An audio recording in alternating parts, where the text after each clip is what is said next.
Being a good person is actually surprisingly hard. I know from my own example. I personally think of myself as average on good days, and that's despite the fact that when you look at my life objectively, I have an insane amount of advantages that should make it impossible for that to happen. In the end, it's simply too easy to be a bad person and too difficult to be a good one. When I tried to find a personal solution for myself, I realized that I was focusing way too much on the being good part and not enough on the being bad part. When you're not a good person, the majority of your life will comprise not of good things that you can improve, but of bad things that you should be trying to eliminate.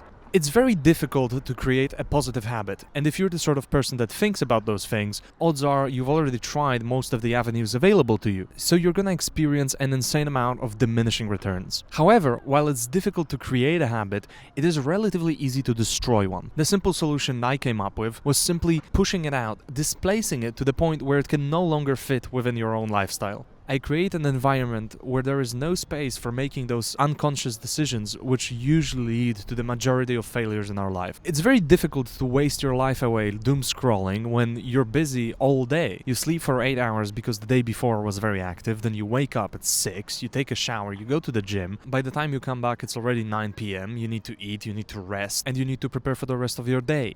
You need to finish the work from yesterday, you need to do the laundry, you need to clean up around the house, you need to go shopping and then start working again. By creating this habit of daily videos, I've created an environment for myself where I don't really have any time to rest. The benefit of making them is relatively minuscule. Sure, I improved my presentation skills, public speaking, editing, and I spend more time outside.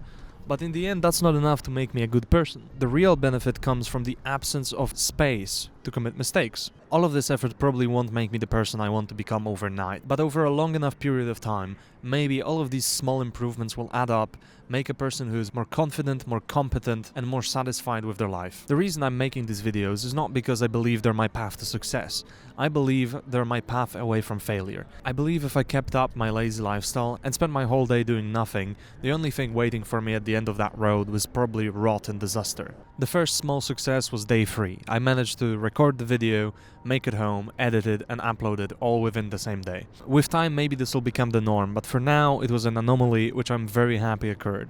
So let's look at ourselves and try to be slightly better each day, whether it is by creating a new positive habit or destroying or at least minimizing a bad previous one.